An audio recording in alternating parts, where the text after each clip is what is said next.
Hello, my name is Michael Duren, and this is Hannah Duren, and together we are the Disney Durens. We've got another review for you. We're doing something a little bit different. We are reviewing Atlantis, The Lost Empire, which is one of my favorites. Mine too. Yeah. It's a really good one, very underrated, and we hear you guys screaming for the Beauty and the Beast one. We will get to that, but we can't just do all the princess ones right off the back. So we have to do some, diversity here. We've already done 2 princesses, so we gotta save those. But we will get to Beauty and the Beast. We've had a few recommendations for it. We hear ya. Yes, absolutely. So let's dive right on in. Atlantis, the Lost Empire, which, by the way, forgot that was its full name. I thought it was just Atlantis. We never refer to it as its full name, apparently. It was released June 3rd of 2001. So I'll just recap the plot in case it's been a minute since you've seen it, but I highly recommend going and watching it. So the plot is it's set in 1914, and this young kind of like archaeologist, anthropologist kind of guy is working for the museum, and he wants them to fund this research trip to go discover Atlantis. It was his grandfather's legacy, and he has all these ideas. Fool. Yeah. They make him fix the boiler. He's really not a contributing member to the museum at all. And they basically tell him, don't do this. This is a stupid idea. Then he kind of gets kidnapped by this hot girl who brings him to this wacky old guy's house who knew his grandfather and is funding the entire voyage and has a crew, and it's all set. It's ready to go. It's pshh. So it's really quickly progresses right into the plot. You're in a submarine, I feel like within the first 10-15 minutes of the movie. You're going down. Super cool Leviathan fight with this, not what I pictured a Leviathan being from its description, biblical description, but which is what they use as a reference in the movie. But it's like this big lobster kind of thing that attacks them, and everything goes haywire, and most of these huge crew on this magnificent submarine die. And of course the main characters, there's no fatalities. They stumble upon this world finally. And Milo kind of gets a love connection with this girl who's the princess, basically. And wow, yes. And anyway, they discover a power source, and it turns out that Milo's kind of been bamboozled into this scheme where everyone else is in on it besides him. They're going to steal this power source, and Milo makes them aware that this will kill the people of Atlantis, and they don't care.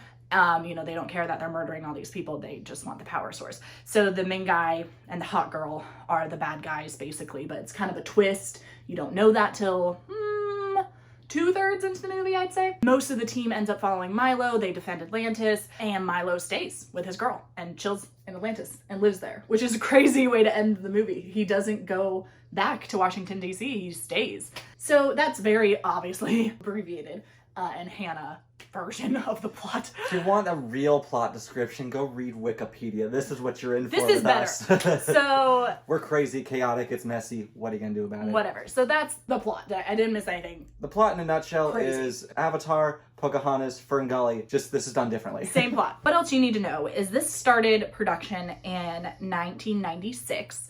This was after these particular directors had made a bunch of hits, and they wanted Disney to stop making musicals, is basically what they said. They said, we're so sick of making musicals, we want to make an action film. And Disney was a little bit reluctant on this, but it took them a long time. I want to jump in. Wasn't their motto, less songs, more explosions? Yes, they wanted more boy-driven, comic book-driven movies, and we'll get into that later. But the inspiration for this plot, this is inspired by the work of Jules Verne. And Jules Verne, he wrote Journey to the Center of the Earth, 20,000 Leagues Under the Sea, and Around the World in 80 Days. So he wrote some classic adventure novels. And so they pulled a lot of their inspiration for this plot from his work. Cherry pick some cool things to create their own story. Exactly. Yeah. So that's where it kind of was inspired from. And I want to talk about the directors real quick because they are some talented fellas. It was a team up of Gary Trousdale and Kirk Weiss. So they worked on a lot of stuff, and a lot of it they worked on it together,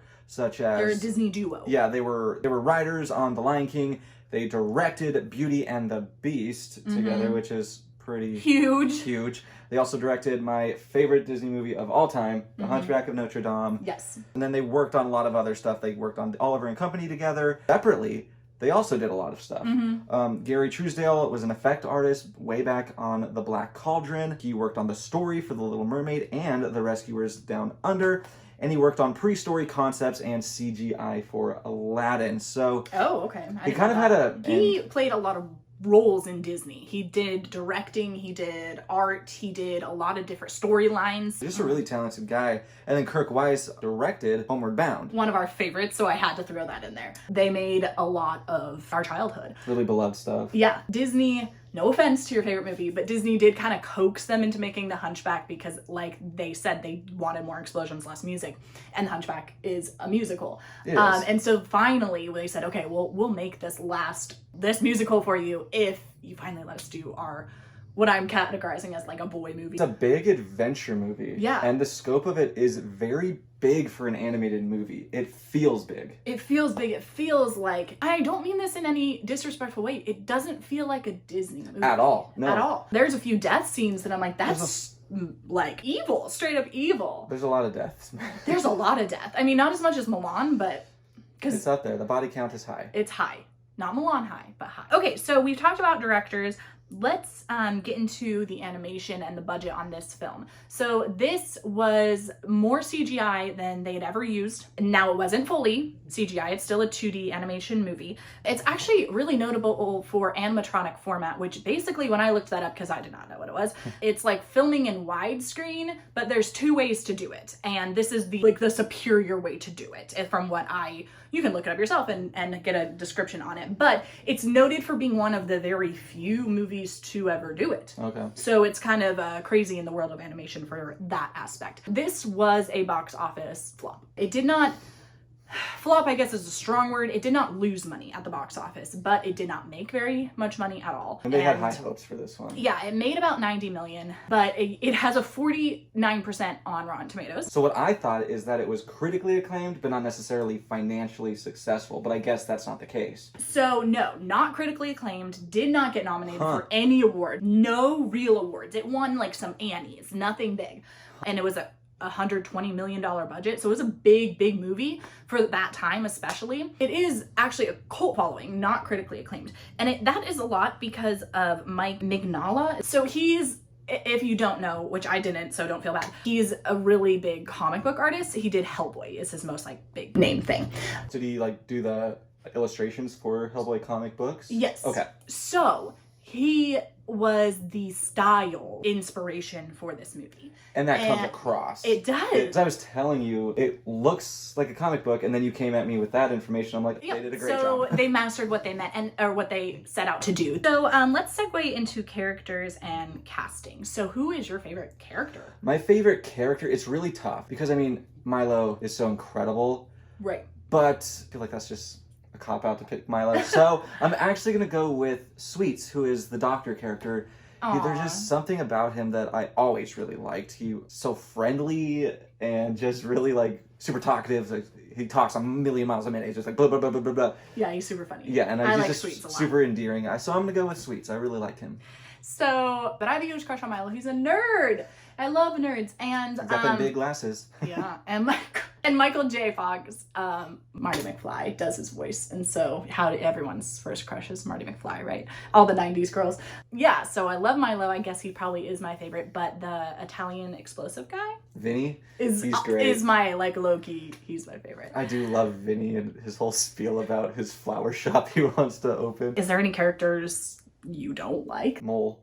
Oh yeah, you were complaining about Mole. I hate Mole. He's just gross and dirty and ugh. I guess I never realized he was a person. Because you know how cartoons you're oh whatever, moles are walking around. I think as a kid I legit thought he was a mole. He digs holes very fast. He's effective, and I get why he's on the team, but I just don't like him. He's awful. Oh my gosh. So let's talk cast. So I already mentioned Michael J. Fox voices Milo. He played Marty McFly in Back to the Future movies, which are some of my favorite movies. He does a great job as Milo. He's just really very relatable character. Yeah, he's just stupid clumsy. Brought to life so well by Michael J. Fox. You talk about who played the Atlantean king. So even though he's not a main character, he's noteworthy because of who plays him. Yeah. So the King of Atlantis is Leonard Nimoy. And you probably know him as Spock. I think he is Spock and will always be Spock to Star Trek Well, even, fans. I'm not a Star Trek fan, but even in the new one, he plays like old Spock. Okay, so he's Spock. And then he's also kind of random Dr. Jekyll and Mr. Hyde in The Pagemaster. Tell him about this guy. He's pretty So cool. he's a small part in this movie, but he's a very recognizable voice. So in this movie, he just is the museum director. He's Milo's boss. He's in one scene. But he is voiced by David Ogden, who you will recognize as the voice of Cogsworth in Beauty and the Beast, Jumba in Lilo and Stitch, and Governor Radcliffe in Pocahontas. Which is where I recognize him from, because, we both love Pocahontas, but I heard it and I was like, is that Governor Radcliffe? And so obviously we looked it up and sure enough it was. Yes. And a slew of other things. I had no idea he played Jumba. Yep. No idea. So that Jumba was incredible. So I'm going to talk about Jim Varney, who played Slinky in Toy Story, and he was Ernest, like, growing up, and the Beverly Hillbillies. So I grew up, because apparently my family likes dumb humor, I grew up watching all of those mentioned things, and really, really loved this guy. He passed quite young at 51, and this was his final role. And so that's why I thought we definitely need to mention him. And he says some of the most off-the-wall things. He's hilarious. It is hilarious. I encourage you to rewatch this and watch his character. Tell us about the last person on our cast list. So again, she's not the biggest role, but she is part of like the main ensemble group. Right. Mrs. Packard, who is really funny. She's the smoker voice old lady. We're all gonna die. Yeah, great character. But what I did not recognize her from, but was pleasantly surprised to find out, is that she is the waitress in a Goofy movie. He's so stoked on this. He like came out and was like, you'll never believe what she plays. And I was waiting for an iconic role. Well, it doesn't get much more iconic than the waitress in a Goofy movie. It doesn't. So we're big fans of that movie. That's it. Yeah, so, I mean, you were telling me that a lot of them came back as reprised roles. Yep, they came back to voice their characters in, like, the sequel, which was super low budget. Am I the only one that, like, didn't know this was a thing?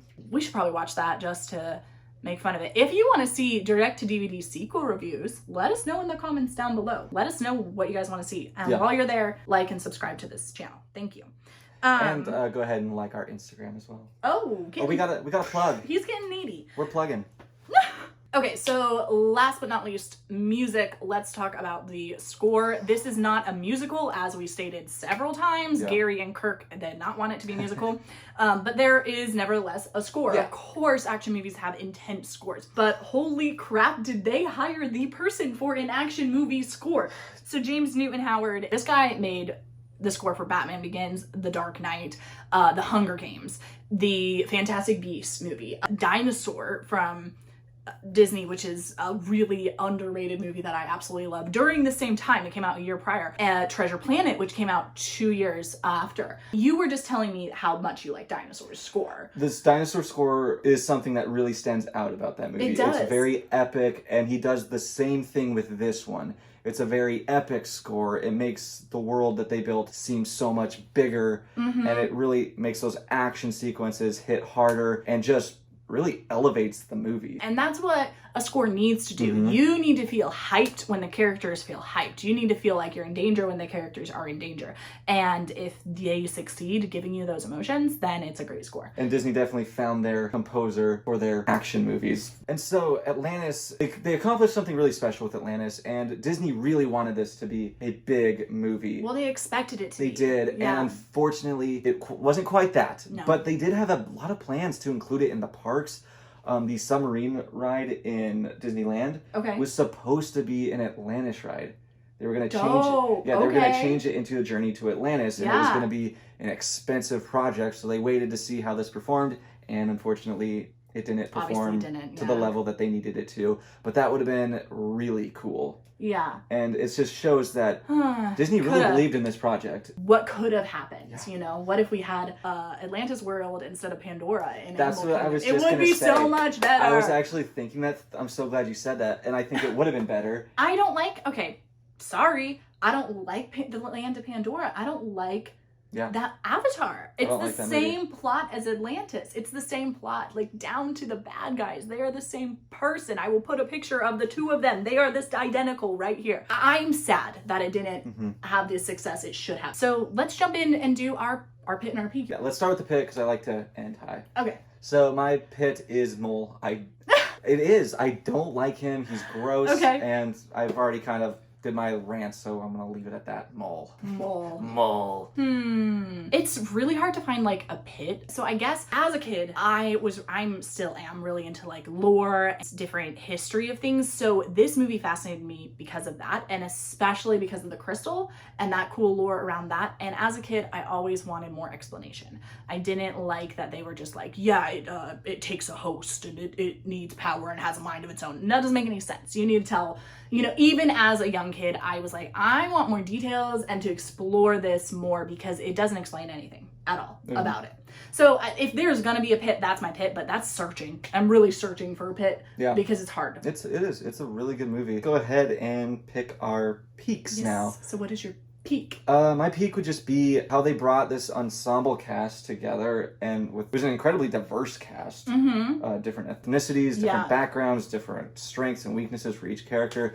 Just really cool that they brought it all together, along with just creating this civilization and having it so beautiful. The world they successfully created. And think of the potential it could have been. I don't know what my peak is. It's so hard. Everything is so... I think the art of the ancient civilization, because again, I'm being nerdy, but it really does look like something that could have existed. And if you like to believe that things like this do exist and that Plato, you know, was right about it, it does, they pulled it off really well, and they made it so believable down to like the book and the script and you know, to him being a linguist and translating the language. It just details are the peak of this movie. Even down to where Atlantis is located in the ocean. You're like, okay. They just did it very well. It just seemed so believable and so well written. Every little piece of the puzzle with this cast, the crew, everything just placed together to make this wonderful, wonderful movie that it just did not get received like it should have. Yeah. This is one where it is definitely deserving of a live action remake. Oh my gosh, I didn't even think of that. Yes. We'll see. We'll see what Disney does. Let's do what we're here to do. Let's rate this thing. On a Disney Durens scale, 1 to 10. Where does it go? It's going high. 8.5 Disney Durens out of 10. What about you? It's a 10. Dang. Yeah. All right. I'm pretty confident about that. I tried to give it a 9 in my head, and I was like, it doesn't deserve it. It's a 10. And this movie, this review was kind of a fluke because I just was like, hey, you want to watch a movie? And this is what I put on. This wasn't a pre-planned, a pre-request, or anything like that. It just honestly was something that we like to watch on our own time. Obviously, that's why we started this channel. We love Disney. We love watching Disney. We love talking about Disney. So comment down below. Let us know your top 10 Disney movies, what you think about Atlantis, what you want us to review next, whether that be obscure ones, famous ones, whatever you want. Let us know down below. We love hearing from you guys. Yeah, we want to know your favorite characters from this giant ensemble cast. Yeah. Let us know. Yeah, just let's talk Atlantis down below. And be sure to subscribe to our channel, give this video a like, and follow us on Instagram. We've been the Disney Durens, and we'll see you next time.